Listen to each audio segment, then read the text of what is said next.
We are so excited to share our podcast sponsor for this season of Millennial Women Talk, the American Heart Association Hispanic Serving Institutions Scholars Program. The mission and vision of the HSI Scholars Program is to provide an academic year of scientific research experience, professional mentorship, leadership skills, workshops, and cultural competence training to promising undergraduate students at HSIs. The program aims to prepare future physicians, nurses, researchers, healthcare administrators, and public health professionals. The HSI Scholars Program will also award a stipend scholarship to a total of 30 students, representing institutions in Florida, Puerto Rico, Chicago, Houston, New York, and Los Angeles.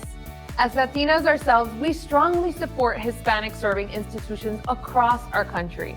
The inaugural year of the program was widely successful, and we are thrilled to announce that 30 new finalists will be a part of the second year.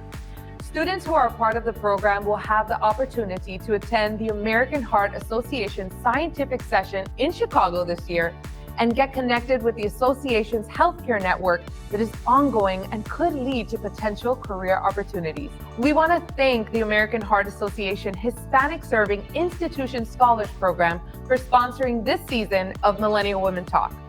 We are honored to support their mission of serving diverse researchers and healthcare professionals by providing undergraduate students with academic and career-enriching resources. Our community deserves access to education in order to build better health equity. If you or someone you know is interested in entering the HSI Scholars Program, check out the link in the description for more details. And now let's jump into today's episode.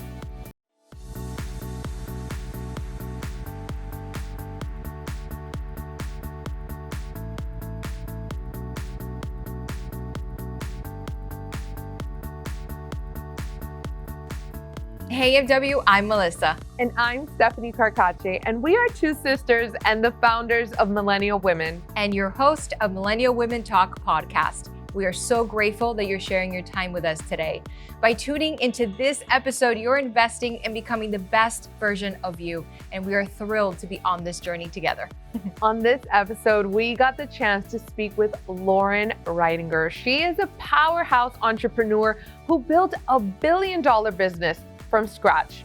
When no one thought shopping on the internet would work, Loren, alongside her husband JR, had a vision that would disrupt the way people shop and make money by launching shop.com.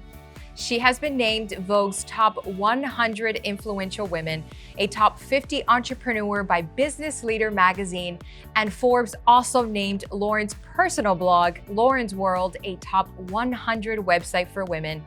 Loren's inspiring story proves that with the right mindset and a clear vision, anything is possible.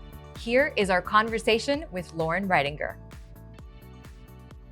Amazing. So it's so funny because Mel and I were on this Clubhouse room. I think it was Breakfast with Champions. Yeah. And you were on there and you were just gem after gem after gem. And I remember like texting Mel back and forth. We're like, Loren Ridinger is amazing. Like, we would be so honored. We have to talk to her. And, you know, the thing that really stood out to us, how vulnerable you were, how open you were about your story. And so a lot of people don't know your story. And I really would love to kick off this conversation with you just sharing a little bit about you, how you started, like the journey of Loren. So I think that's a great question because I think, you know, everybody's always thinking that, you know, you arrive and this is the glory of being successful, but, you know, there's a huge journey and, you know, you take a lot of, you know, bow and arrows along the way, you get shot, and you bleed and you sweat and, you know, you really are a pioneer. And, you know, in 1992, you know, I was, you know, practically just became an adult myself. You know, I was in 21, 22 years old and you're literally trying to make it and you're wondering, you know, how you can convince other people of this vision, this dream that you have in order to be successful. And for us, it was people will shop online one day. People will buy their clothes, their shoes, their health and nutritional products, their beauty, cosmetics, you know, cosmeceuticals, nutraceuticals, whatever it was, they would buy it online one day. And back then, that was preposterous because people didn't have computers. They used to going to the library to borrow a computer. They didn't have, if they did have a computer, it was on dial-up at home. They had oh, remember that? they had a phone line. You'd wait for that phone line to ring you through. I remember that. Exactly. So trying to convince people to let us sell their products back in the day of the day of starting Market AmericanShop.com didn't make any sense, because why would anyone buy products online when they don't have computers at home? And so we just knew that our idea was an idea whose time has come, and that people would catch up with it at some point. And I think, not giving up, the process that it takes in order to succeed. People don't understand that. They think that, the glory is in the arrival, and sure feels that way. But yet there's a lot of glory in the process, because that's where all the learning happens, right? All the progress happens. And I always tell people, you cannot skip the process in order to get the result. You just can't. Everybody has to go through the process. And that's where the pain is. That's where the real guts are, where you got to have real guts to maintain and stay with it. And, I was young, I should have been out partying and having fun and doing those things. But I had this incredible vision with my husband and my brothers and sisters who were incredible. I grew up with a very strong mom who was very supportive, very loving, but unfortunately passed away at 42, the first year of our business. She had a massive heart attack. My daughter was 7 months old. So I had this 7-month-old daughter, lost my mom, who was my life, had, my 3 brothers and sisters, and my youngest brother was 13. So we felt compelled to take care of him. Even though my dad was in the picture, he was more of the working dad, the dad who wasn't really present, worked, and always reminded his family how hard he worked for his family. Right. and it's not that I don't respect it or understand it. I do today. I just never want to be that parent to be the one who says to my daughter or my grandchildren, sorry, I can't be there. I'm working hard to pay for the house you live in, or I'm working hard to send you to high school. That's not what kids want to hear. What kids want to hear is they want to spend time with you. And so for me, I think it's more about the process and the journey. And I've never been afraid of the process, because that's where all the things you get to learn are happening. And so people always are like, oh my God, we see you on stage. And when I do our conventions at our company, we have like 25,000 people. Yeah, they're amazing, by the way. Oh my God. They're incredible. It's like a concert. It is like a rock concert. But here's the thing. People are like, it must be so scary to go up there. It must be so hard. And I'm like, no, the hard part is before I get there. Yeah. That's where the work happens. The process. I don't have speech writers. I don't have people generate my presentations. I speak from my heart. So I put everything together myself. So if you understand what it's like, and most people, let's face it, girls, most people don't want to go through the process. That's why most people aren't successful. But you know what? I think a lot of people don't want to go through the process because they don't know what the process is. Right. So I think people always know what the arrival is, right? The houses, the money, the bank account number that they want to see, but they don't know what the process is. Even if let's say my dream is to start shop.com, right? Like you guys, people get so stuck, so fixated on the outcome that they don't know the daily tasks that they have to do every single day. Consistency is key. And I tell people, I know people don't want to hear that, but you nailed it. It's consistency. People see it as boring, and it is. It can be. And being consistent is boring to people, and I get it. It can be boring to me, doing the same thing over and over again in order to succeed. But it's part of the process. And, that journey is filled with a lot of things that you have to be consistent about. And most people are never keep their word to themselves. So, someone will say to me like, well, do you set New Year's resolutions? I really don't. And I'll tell you why. Because I set goals every month. I work on my goals daily, weekly, monthly. So I don't wait for a day to make my goals happen. That's just not my thing. I feel like that's a way to procrastinate for them not to happen. Right. And so sometimes many people who do New Year's resolutions, the only goal they ever keep is not keeping them. Yep. Right. The only commitment they ever keep to themselves is that they never follow through with them. So for me, I always tell people it's so important to set daily, weekly, monthly goals so you can measure, monitor, adjust, and control. And if you don't do that, forget about New Year's Eve resolutions. They're not to be meaningful in any way, shape, or form, right? Right. And so I just feel like, I feel like people don't put in the effort that they should. They're afraid of it. They're afraid to do the work. They don't know the outcome. They want to know what the end result's going to be. It's like, you can't know what the end of a book is or the end of the movie is until you watch the whole thing, until you read the whole book. Yeah, so you can get the cliff notes, but it may not be the same. Exactly. And so I think people are afraid of being committed to themselves. They're afraid to make that commitment to themselves. Why? Sometimes it's because they're worried what other people may think, but truth of the matter is most of the time it's because they know they'll let themselves down. Yep. And that's really sad, because sometimes you've met people, I'm sure both of you, where you have more belief in them than they have in themselves. Yeah. Right. And it's sad, right? Because it's almost like you see the potential, but they don't see it in them. But yet they still talk about the dream, and they kind of trap themselves in just the vision, but not the everyday. And I'll be honest with you, Loren, I think Stephanie and I, in the beginning because we come from entertainment first, we were always fixated on the dream, because as little girls, that's all you see. Right. We're like, oh, we just want to make it. And then it's like, but what is making it? Right. What is the path to get there? And oh, what a path, Loren, right? It's like, it's true what you say. People don't want to do it because it is extremely painful. Yeah. I want to talk a little bit about the pains and the struggles that you went through and why you didn't give up, because it's so easy to not have the money and say, you know what, this business idea, guys, we've been doing it for 5 years. It's not working out. Right. I'm going to get a job. I have a daughter and I just want to live my life. Talk to me a little bit about that. And why didn't you take that exit door?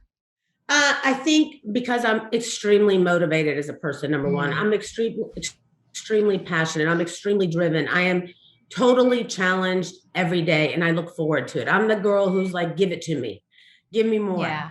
Give me more. And more doesn't frighten me. I am always up for a great challenge. I never want anyone to tell me no. I never want, I never want to let myself down.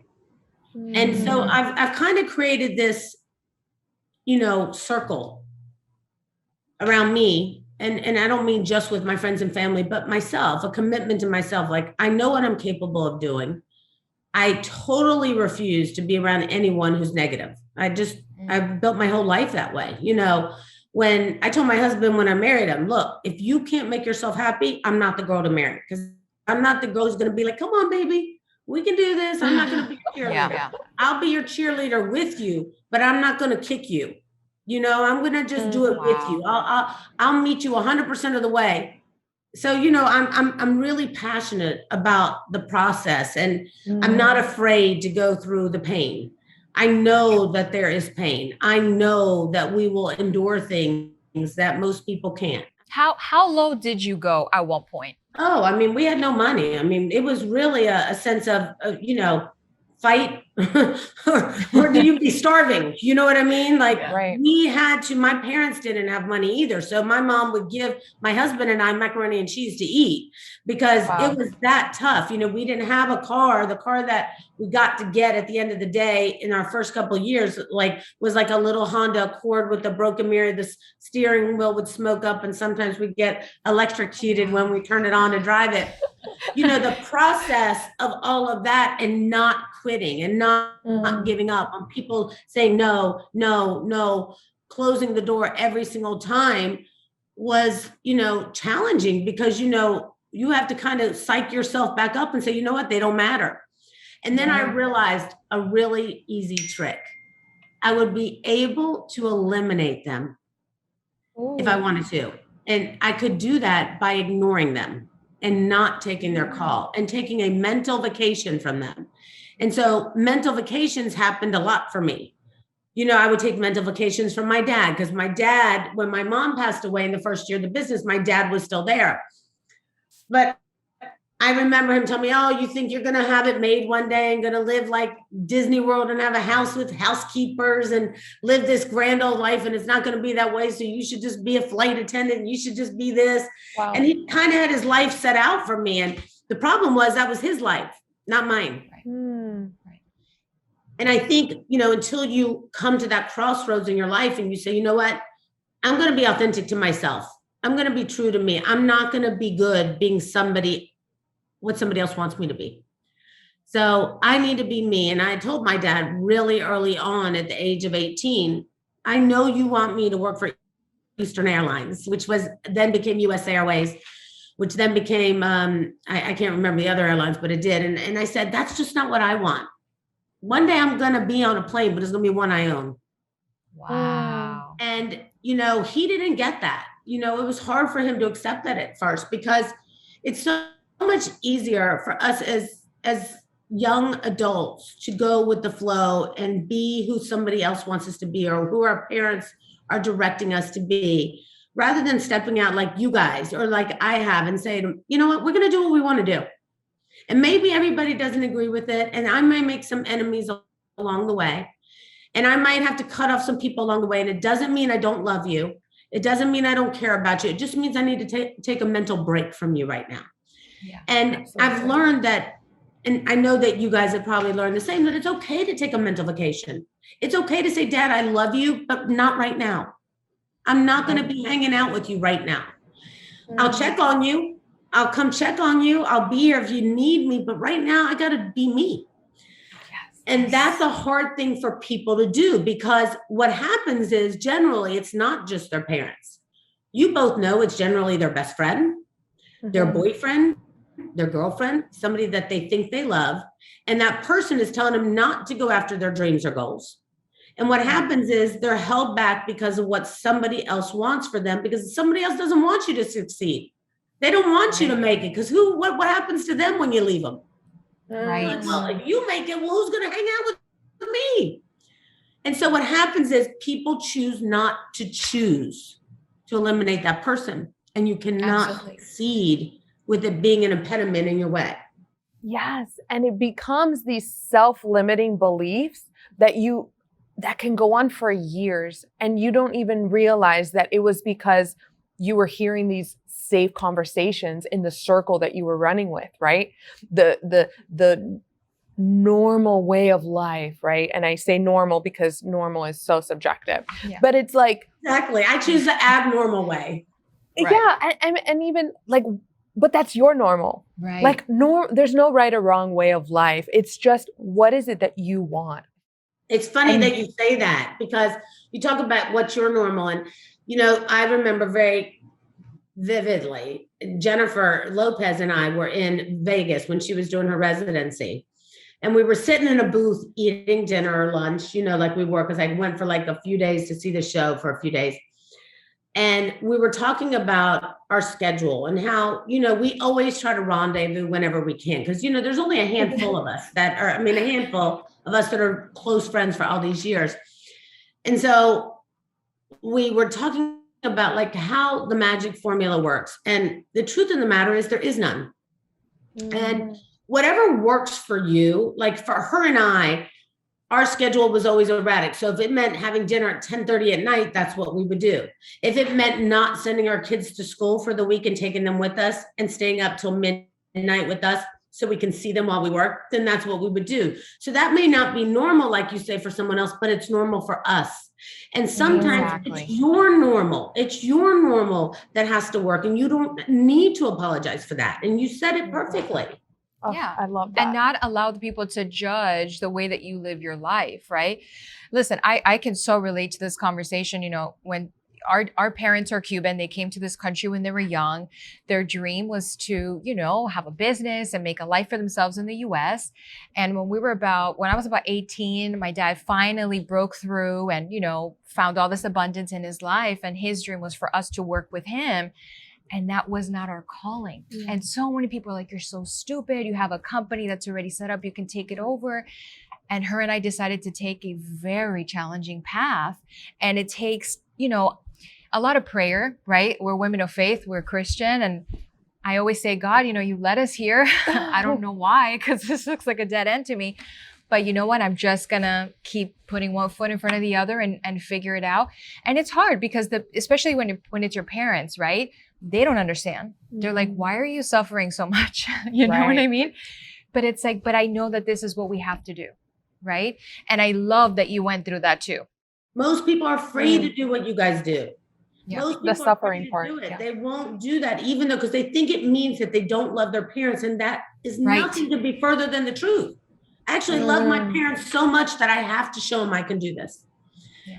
And I think what you did is what 1% of the world will do, and the rest won't. And that's hard for us to accept, because we have, and I say we, I mean me and the both of you have this incredible vision that people can be just like us, because we truly believe in our heart that people can do and achieve anything they want to do. The problem is they're not willing to do all the things we're willing to do. And I always tell people, if you are really willing to do it, because I try to mentor as many people as I can, but if you really are willing to do it, then you got to put everything aside. And you know that playing and going to the parties and doing the things that other people did when I was 18, I didn't do those things. I didn't get to go to the party. I didn't get to go to the parties. I didn't go out to the nightclubs. I didn't stay out all night drinking and partying, and I didn't do drugs. And I didn't do the things that everybody else was doing and bragging and talking about, and went on vacation and spring break and did all those things. No, I was the one working. I was the one packing boxes, shipping things, because we couldn't afford a shipping department. I was the shipping department. We were all the things. We were Customer service. Exactly. I was the customer service. Hi, this is Loren. I had different names. Hi, it's Susie. And distribution. I had different names for myself every week. And I love that. And I believed that it was going to happen.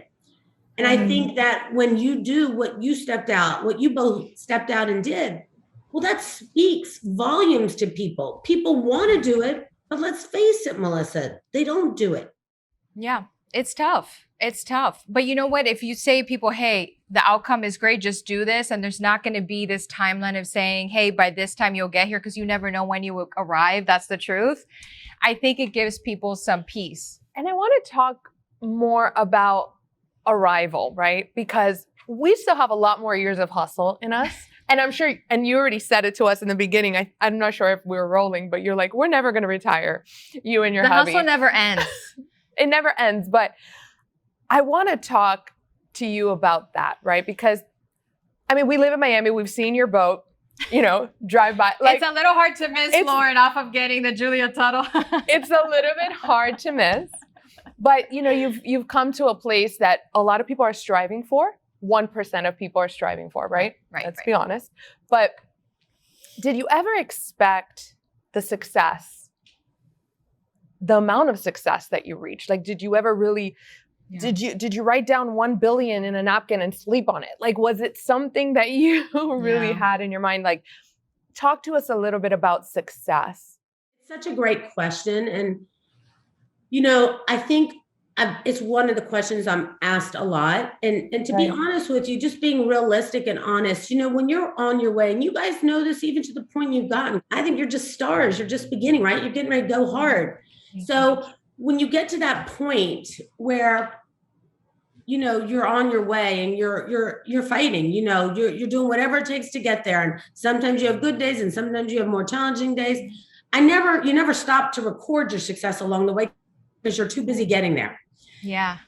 I never remember saying one day we're going to be billionaires. I just remembered saying to my mom before she passed away, and she was, working at a dry cleaners for $5 an hour, and that killed me, or $3.35, I think actually was the minimum wage back then.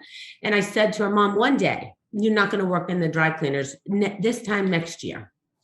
And it was 1992. My mom passed away in April of 1992. And in 1991, I said this to her, and I said, Mom, one day I'm going to give you all the money you need. We're going to move. We were living in North Carolina at the time. I said, I'm going to buy you that house that you always wanted to keep in Florida, because we lived there growing up. I'm going to buy you the prettiest house on the water so you can lay out in the sun every day if that's what you choose to do. Wow. And just one day we're going to make it. And so for me, my first goal was to just get my mom that house that she wanted and back to Florida. But I feel like you did though, Loren. Yeah. And even though she didn't get to go because she passed away a few months later in North Carolina, I got that house in Florida. Right. And the most beautiful house in Florida for the last 22 years on the water. And I still have it to this day. And I still every day have her pictures everywhere reminding me that this is her house. That's beautiful. Yes. And so it is her house. It is her house. It is her house. And I think, for me, I never really said will we be this big? Will we be billionaires? I never really thought about it like that. I just kept working, and I still wake up every day and I walk down the stairs of my house in Miami and I say, I can't believe this is my home. Wow. And I've been in that same house for 22 years. For me to walk down that staircase every day and say, this is my house. It's so beautiful. It's hard to believe. But you said something key right now. You said, I didn't think about that. I just kept working. I kept going. And so I never counted the dollars. I just knew that money was the scoreboard. Oh my gosh. If anybody could take anything today, please know this. Yes. True. Like money was the distance scoreboard. So here's the thing. You and I both know this. It doesn't matter how much money you make once you make a lot of money. I'm just being honest. Like there's no amount of money right now that could ever change my life or my kids' life or my grandkids' life. I've made enough for 3 generations. Okay. Wow. But what a blessing. When you make that much money, you don't think about more money. You think about the people you can help. You think about having a position things you can help more people. You think about different things. You don't think about, and even along the 29 years, I never thought, well, when I get that first check, I'm going to buy that purse. That was never on my mind. I was never that girl who needed to have the purse, the shoes, the bag, because I wasn't going out anyway. At first, I was working so hard, there was no time. But then when I became super successful and I did start to have fun, in my 30s more so, then buying the things I wanted was never an issue. But I also was very aware of one thing. And this is the thing that I think still makes me different today, that of all the things that I could buy, and I did when I was in my 30s, because I could, I was always aware of how hard it took for me to get that thing.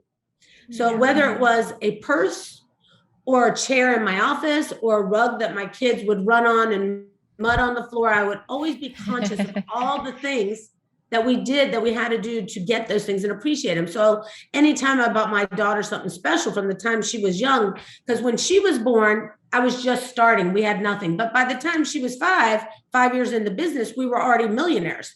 So she didn't know what it was like to be poor. And I didn't know how to raise somebody differently because you raise this child and they're a rich kid and you kind of think, how do I make sure they understand the value of money? So I would give her things and say, I want you to appreciate them as much as your mom does, as much as I do. And now she has that philosophy of the things that I've given her, she takes careful care of, just like I did. And that was really important to me because it's hard to teach a child what it's like to have nothing when they have everything.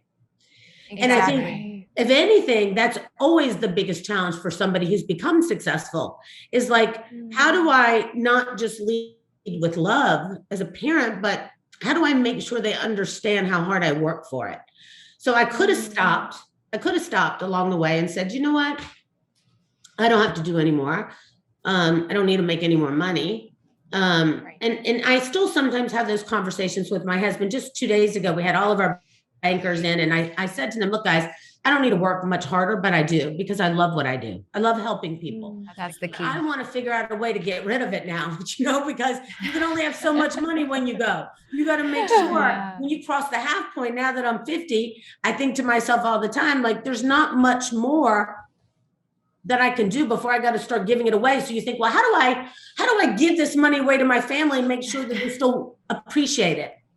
And they keep it going. So my goal is to never stop working until the Lord says it's time, because I feel like it's important for me to demonstrate to my daughter, my grandchildren, and they always can say, my Mimi works forever. She works all the time. She tries so hard to make everybody happy, but she always makes sure that she stops and plays with us. And know that when they get that money one day, that they can say, she didn't mind sharing it. And I'm a big supporter of different charities, but she didn't mind sharing it with us. And so I got to make sure that I do the same thing. I got to help other people. Yep.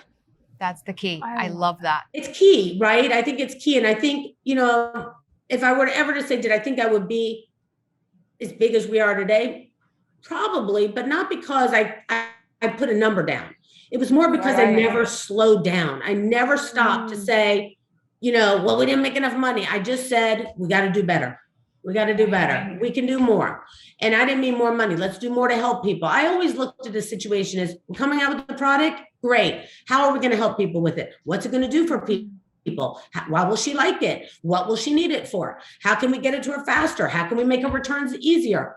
My conversation is more like that, right? So when you have those conversations with yourself, it doesn't really matter what how much money you make, because whatever the good you do, I believe money always comes. Well, you know what it is, Loren? It's about being of service. And that's something you saw early on. You are a servant. So through your work and through what you have built, whether that's through your family or your customers or the people that are in your organization, you are always thinking of a place of service. It's not about, well, how can Loren become XYZ? No, how can Loren serve? Right. Where's the exchange? Right. And we're all servants. Absolutely. Yes. But so many people, especially, in our generation, because we have a lot of this, it's really old age, but we call it new age manifesting, all that stuff. This is like so basic in human kind of trajectory over the centuries, but people are so fixated on the number, right? And I love hearing this from you, and specifically because you've gone through it, and it's interesting. We hear this so much that they're always so focused on the number. No, they have to focus on serving. You have to focus on your service. What I have to tell you, I laugh when you say that, because I'm laughing to myself, because my husband always says to me, from the time I was literally 21, I opened up a bank account with him, and I have never, ever balanced a checkbook, filled anything out, or never thought about writing a check. Just always wrote it. And he said, do you ever wonder, like, if you have enough money in your account? And I was like, and I laughed with him, and I said, no, because I know that I work hard enough to have enough money to get by to do what I need to do. Oh, I love that. And so I've never thought about it. And I said, but I do pay somebody to do better things to do that for me, because I'm not good at that. But I would never write a check unless I knew the money was there in my mind. Because I think about everything I do on a daily, and I know that I'm going to benefit from that in some form or fashion. As long as other people benefit, you will benefit. As long as you take the time to help other people succeed, you will succeed. And I tell people, so many people tell me, oh, well, we worked just as hard as you and it didn't happen for us. It must be luck. No, I don't believe in luck. I don't. Absolutely. I believe that people make their own luck. I believe that people do it for themselves. So, for me, it's like, instead of trying to just make it happen for you, how about trying to help somebody else make it happen for them? Because then it will automatically happen for you.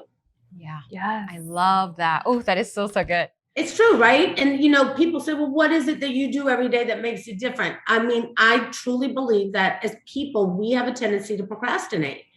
And so for me, it's the worst trait for somebody to have. And everybody in my family, they're afraid to even talk to me about something that they're like, well, what do you think? Like my daughter, I love her. My husband, they're both two peas in a pod. If I tell them, hey guys, here's the situation. This is what you need to do. Let's make it happen. If it's like calling somebody and it may be uncomfortable, or they don't want to make somebody feel bad and they put it off, I'm like, are you kidding me? You guys are still waiting to do what you should have done 4 days ago.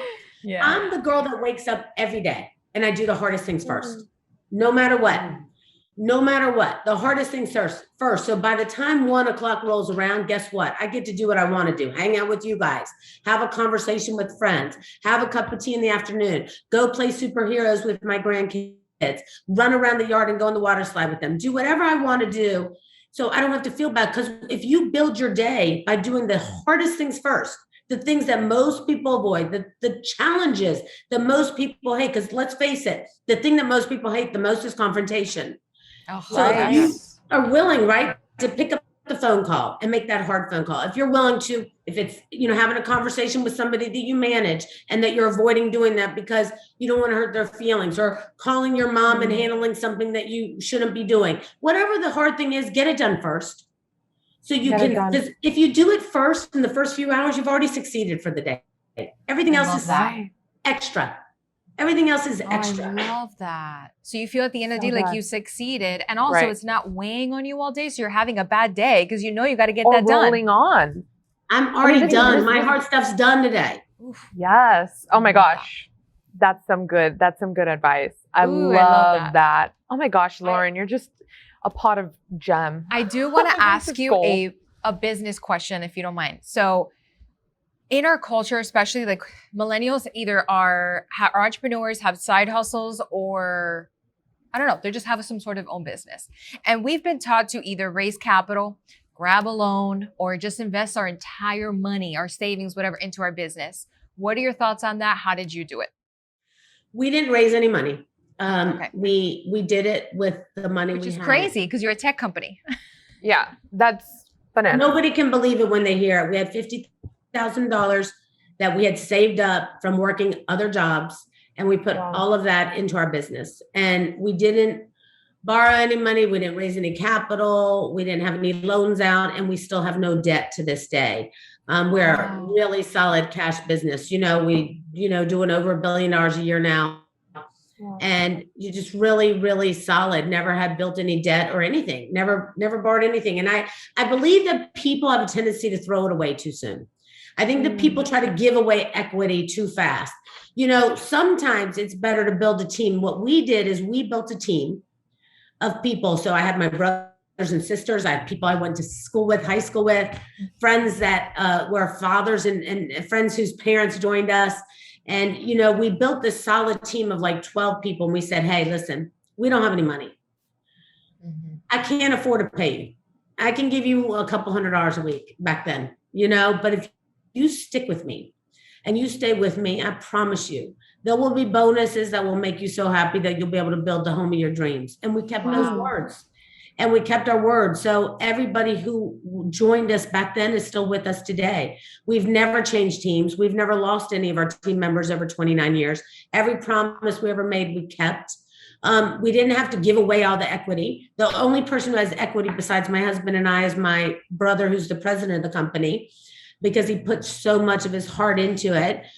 So we've never had to give away equity, but we still treat people like partners. And I think that's the difference. So everybody's a partner. Everybody gets, we distribute shares of money to people based off their performance and the success of the company, because, we've been a team for all these years and everybody's contributed. And it takes a village to make that happen. And in the days when they couldn't afford to put gas in their car to show up at my house where we had our office at the time, now they have dream homes themselves. But, you have to be a person who can keep your word. So instead of having to give away the whole company, we didn't, but we still treated people like they were our partners in it. Some people are just so quick to give everything away that they don't even analyze what they're doing. Well, I think they're desperate, right? Yeah. Yeah, they get desperate rather than saying, how can I build a strong team? So I always say, don't get desperate until you've built a strong team. And when I say build a strong team, everybody around us is stronger than me at things I'm weak at. Right. And people have a tendency, and you guys know this. See, you guys are so opposite yet so similar, right? You like the same things and you don't. And that's what makes you both amazing and great. But most people they're too afraid to find somebody who may be better than them. Ooh. And that's good, huge. Right? And that's not good. So I always want someone who's better than me at something I'm not good at, because I don't want to try to pretend I'm good at everything. I need help. Absolutely. And in order to succeed, you need that help. So I always tell people, find the perfect team first. Find the team that'll stay with you through thick and thin, when there's money and when there's no money, when there's great lunches and there's none, whether it's Wendy's or a fancy meal, build that team, find that team that you can trust and say, are you willing to put it in there with me? And don't give me 50%, give me 100%. Because I always believe that marriages don't work when you give them 50%. You got to give 100%. Of course. You gotta. Same with business. Absolutely. So you find that team, and that's what you do. Yes. You mentioned a couple things. Definitely, I feel like people struggle with the ego tendencies, and it's also just a lack of self-awareness.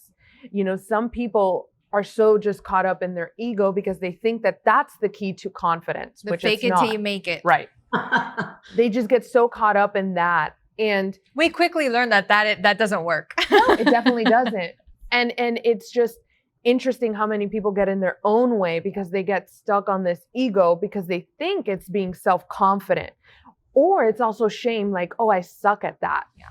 And admitting that, right, is like a stab to their ego or their confidence or whatever. But what you just said is so powerful, because you're like, I know my strengths, and I'm just going to look for somebody just to do something that I might not be the greatest at, and focus on that. I'm not in the your greatest team. at. That I'm not the greatest at. And I want to find somebody who's great at it. And I want somebody to compliment me. In fact, I always tell people, find the very best person you can, better than me. But I know in my mind that may be hard to do, because not everybody's willing to work as hard as me, but I hope they are, because I'm willing to take them. I'm never that girl. I was never the girl in school who told you to wear the red dress that looked ugly on you. I was the one who told you wear the blue one that looked gorgeous on you. Yeah. And we all have those girls in our life, right? Yes. And you guys crack up laughing when I say it, because that girl who told you, and it wasn't your sister. No, that's why that never. girl or those girls are no longer in our life. No. Exactly. So why would you want the girl around you who's not going to be honest with you? Why would you want the person around you who wants you not to succeed and not to be your best? So I want to have somebody who makes me feel my best by giving their best at what I'm not. I want them to shine, make us all shine, not just me shine. And that's the difference. I think so many people can't get out of their own way, like you said. They can't get out of their way. And so they need to have this spotlight on them, rather than saying, you know what, there's a place for all of us. One of the things I love about all my friends is all my friends are successful and different. Some of them are famous, some of them are not famous, some of them are rich, some of them are poor, but they all bring something to the table, and it's positivity. It's growth. It's movement. I'm not going to hang out with somebody who says, why are you doing that, Loren? It'll never happen. I want somebody who says, you are a genius to make that happen. Come on, girl, you can make it happen. Yes. And when you have that in your life and you built that type of tribe around you, well, there's nothing that can stop you, because you are so empowered to succeed.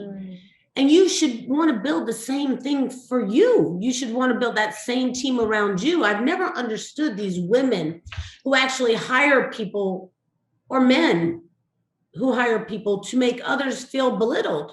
What's the point? Right. I want people to fly, No, you want them to be happy, because therefore everybody succeeds, right? If nobody's on the same frequency, how in the world is the business going to thrive? And how is everybody as a collective going to thrive, right? I think that there's like a miscommunication. So I love that you said that. And I think it's important, especially women, I mean, we don't feel this way, but some people like to compete and say, well, or even as the owner, you don't want to hire that person, because they're like, well, what if she takes all my ideas and then does the same business and then she succeeds and then I don't, we've met a lot of those as well. Have you encountered that, or what are your thoughts on that? Of course. And I think it's just, you have to be in control of what's right for you and the business. It cannot be an ego. We have this little sign that we keep at the company, leave your ego at the door. Yes. I love that. And it's really important, because if you start coming in with your ego at the door, then you're making decisions that are irrational. And I always have another thing that I live by that I think is so important, is when you don't know what to do nothing. That's a good one. Do nothing. And here's why. Whether it be in your personal life or your professional life, if you're mad at somebody at home, your husband, your wife, your boyfriend, your girlfriend, you're not sure what's going on, don't react. Until you know what to do, until you can be clear in your head, do nothing. There's no time is going to make a difference if you wait a day or two in order to act. The same thing when it comes to business. People will write me. I had this happen today. Somebody wrote and said, hey, what do you want to do about this person who we were having a situation with at the office? Now, the person is harmless, okay? But for that person who asked me, they wanted an answer right then and there. And I'm not going to be that person who gives the answer. So I said, to be honest with you, I don't know what I'm going to do. So when I don't know what I'm going to do, I'm going to do nothing. You know what? Because it's not going to change what happens today, or if I decide Friday or next week. I want to do what makes sense. And I want to do it when I'm clear. When my mind is clear, when I have truly can clear my mind out to think about what's the right decision, or if it's about a product, what's the right thing to do. And I feel like when we don't have a clear mind, we make wrong decisions. I just won't do that. I won't do that. I'm really conscious about the things I want to do intentionally. I intentionally try to give people the time. Either we set people up to fail, or we set people up to win. And I always say, if somebody didn't work out for me, I question myself, did I set them up to fail? Did I give them the tools that they needed? Wow. Did I give them the questions? Yeah, you pointed at yourself. Questions. Did I help them? And if I say, well, you know what? I was so busy. I didn't really give them time. I'll call them up and I say, you know what? I want to do this again with you. But if I gave them everything and they failed me, then I know what the difference is. But you can't make logical decisions unless you're clear. And so when you don't know what to do, don't do anything. Just wait. Nothing. I love that. That's very, very good. We're definitely going to take that and put it in our pocket. That was very, very good. It's so many gems. Really good one. And I truly believe it's one of the things that I'm best at, which is I just try not to, I get emotional. I'm a human being. To say I wouldn't react, meaning I might be upset about something. I might, because I'm extremely passionate. So when you're passionate, it's impossible not to show your passion on your sleeve. But I also don't react, so I'm also like, I might be vocal about it, but I'm not going to make any, rash decisions. And so because of it, the end result is I've never really regretted anything. And when you don't regret anything, you don't feel bad about the decisions you've made. And so every decision I've made, I always can go back and say, I made that decision because it was the right time to make that decision. Would I have done it differently now? Maybe. But I made the right decision then. And I can live with myself because of it. I don't make up stories in my mind to make myself feel good. Right. You know what I mean? And so many people do that. Don't you think so? They're like, oh my God, it didn't work out. I can't show up for the meeting. Sorry, Melissa and Stephanie, I can't show up because, this doesn't work out. And so-and-so let me down. Listen, we all have the same amount of hours every day. Yep. We all have the same amount of hours. Yes. And the lack of accountability. Yes. We're having a big issue, in today's world. Like, people do not want to take accountability for themselves. And they make an excuse for the reason why they're not here or this or that. And it is so frustrating. People need to take accountability for their life. 100%. They have to do that. They have to do that. And you know what? Sometimes we can be drug into that. As successful people are people on a mission, right? You'll have people who don't want to be held accountable, people who don't want to be a part of the team. And I just have to cut the cord. And I get my scissors out and I'm like, I'm cutting you out. And if I cut you out, it's because you passed me the scissors. Yes. Because you are not being accountable for your work. It's okay to make mistakes. It's okay to do things wrong, but to not own up to it and make excuses, like you said, that causes us all to fail. So, I just feel like you guys, it's hard to get people to show up. And when I say show up, I mean, be accountable, be responsible. Say, you know what, this was my job to do and I'm accountable for it. And I want to show up and do it the right way. And I still do that today. When we have our weekly management meetings, we have one tomorrow at 3:00. I always make sure that I show up as an owner. I show up in front of all of the 15 other management team members, which are all vice presidents, and my husband, who's the CEO. And and my brother is the president. I always show up making sure that everything is done on my list, because I don't want to be the one that people be like, oh, she didn't get it done. She took advantage that her husband was the CEO. No. I didn't take advantage of nothing. I don't need my husband. I've never asked my husband for $1. I make my own money. Do you know what I mean? I love that. And so Lorens, I want to make my own. I want to show up for I'm here for the fight with you. I love it. I love this interview because it's when you just speak, you can already see you're a self-aware person. You're a go-getter. You're a motivator. Like, you don't just preach it, you are it. And, you're also accountable for yourself. Like, all that we're talking about is who you truly are.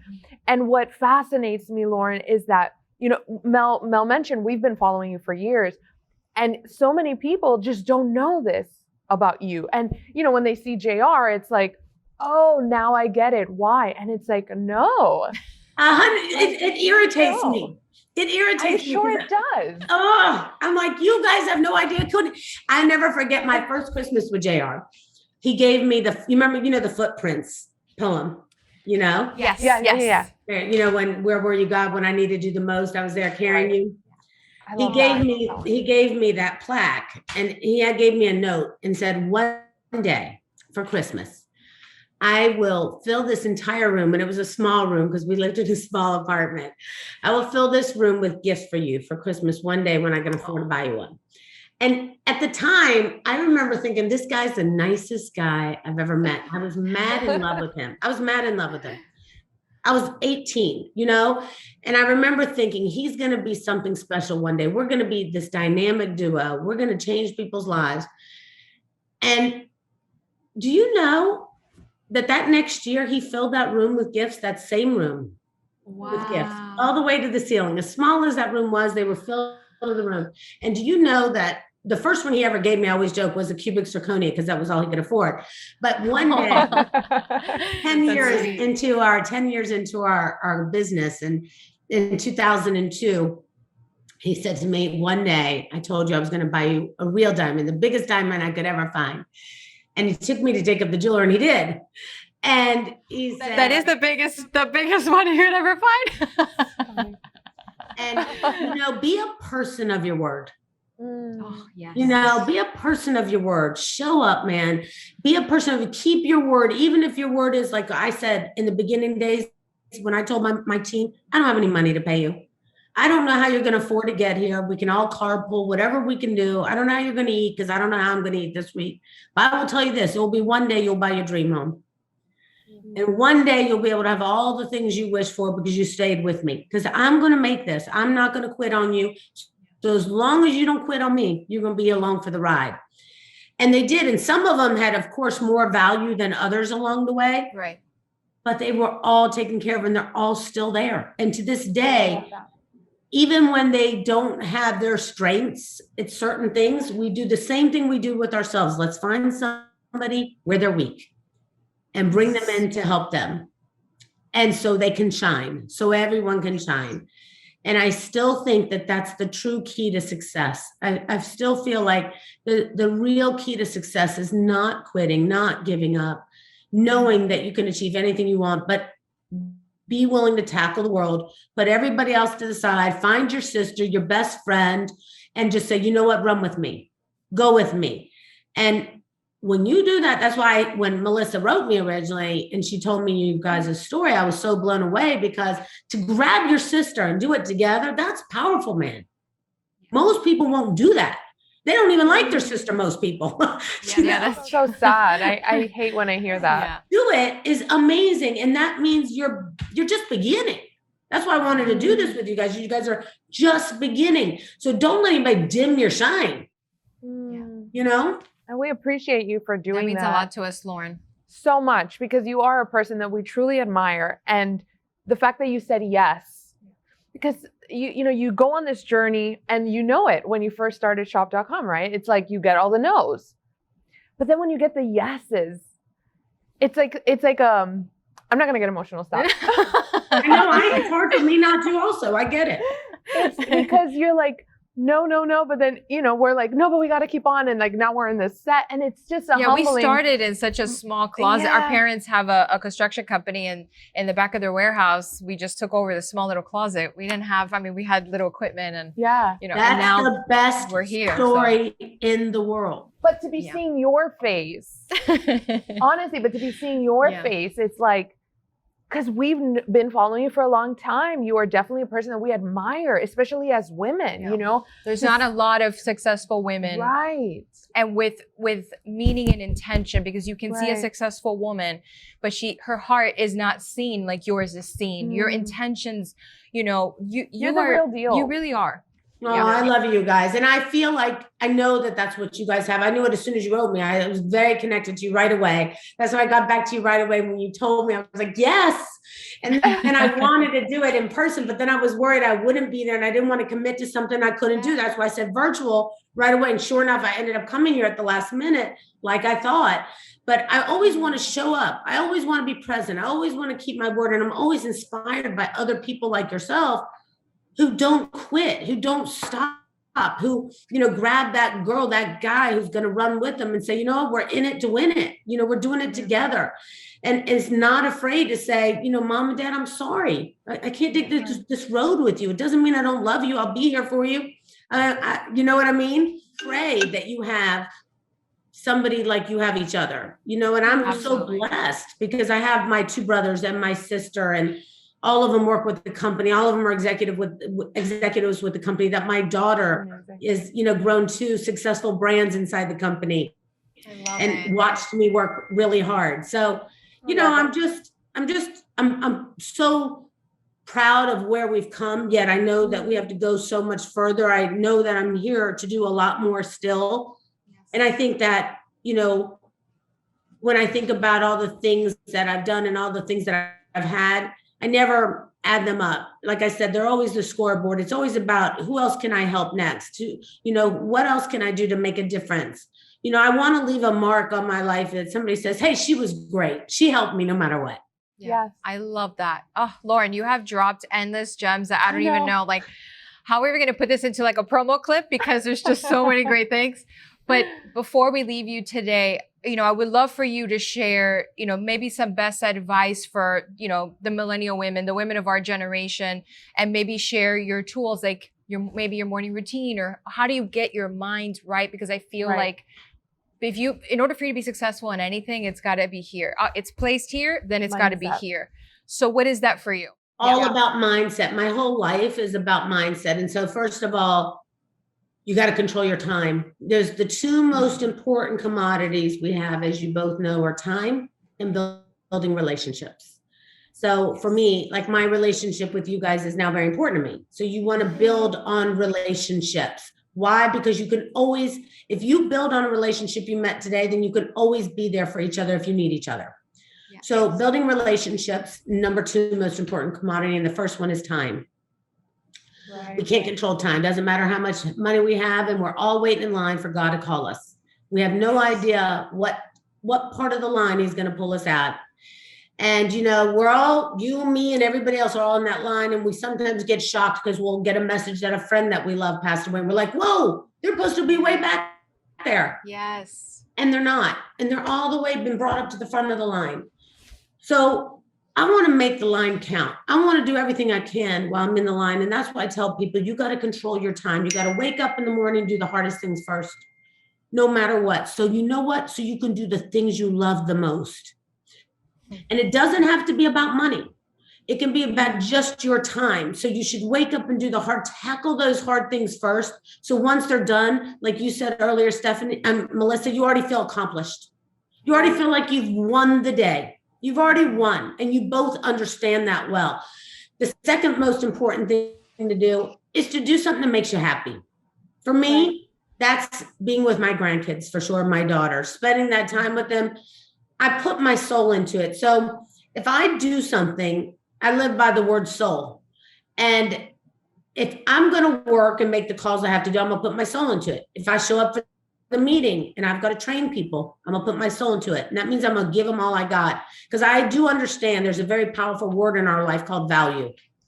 Yes. And you talked about it earlier, the exchange, the universal exchange is value. And money is not evil. Money is just the exchange of value we give for people, right? It's what we do. So I say, if you're going to give me your time, I don't want to waste your time. I hope I gave you value today, because some of you will be watching this, and I hope that you can walk away and say the three of us gave you something, right?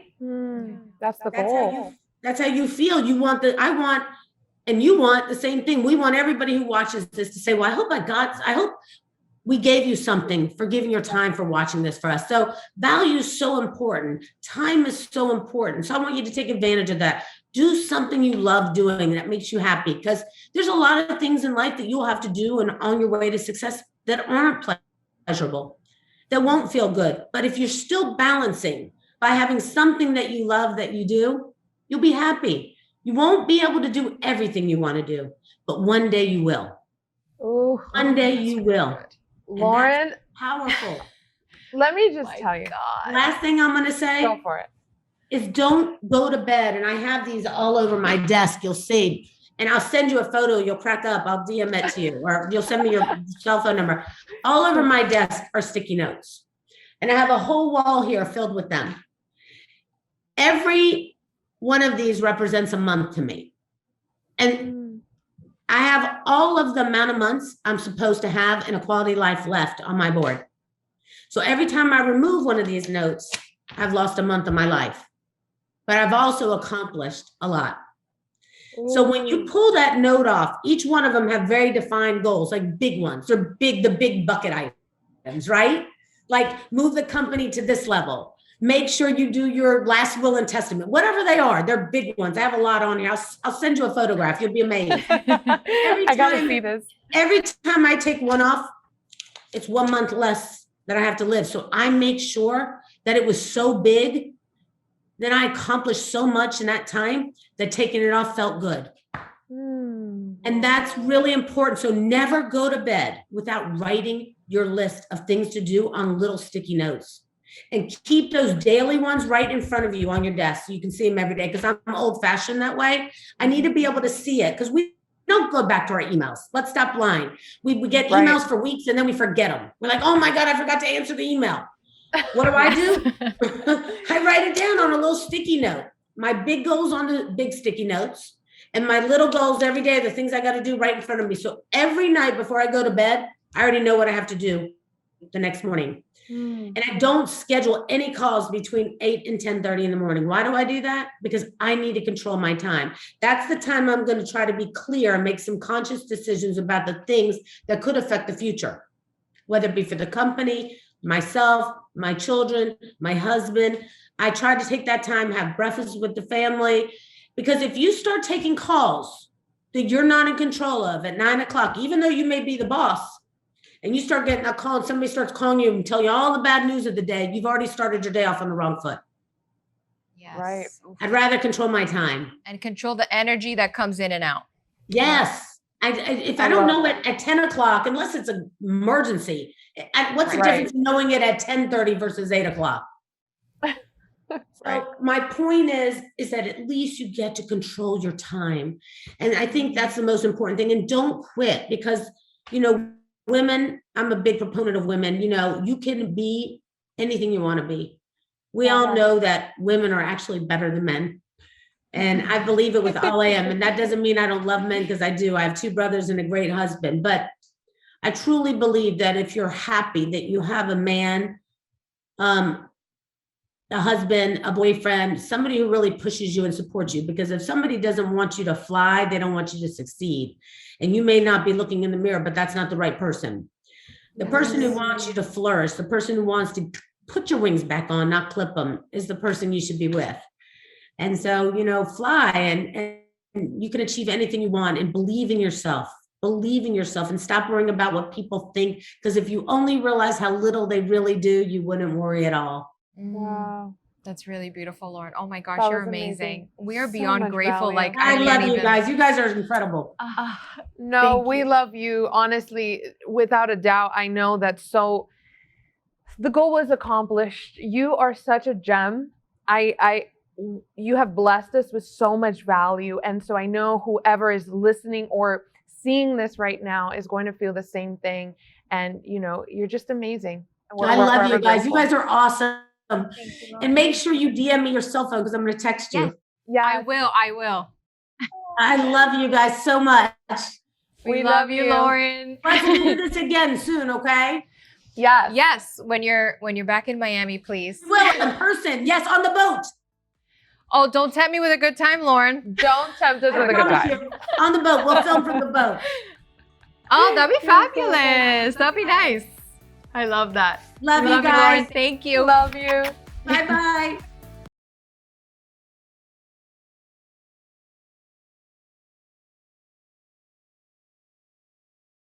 Absolutely. Thank you guys so much for tuning in. If you want to follow Loren and more on her journey, please follow her on Instagram at Loren Ridinger. Subscribe and leave us a review on your favorite platform. You guys, this helps us bring you powerful conversations just like this to you every single week. And text us to the phone number below for subscriber-only freebies and perks to help you become the best version of yourself. As always, we encourage you to continue on with this conversation and also to keep being the strong, amazing woman that you are, and never forget to live inspired. Until next time, MW, Always love Melissa, and Stephanie Carcache.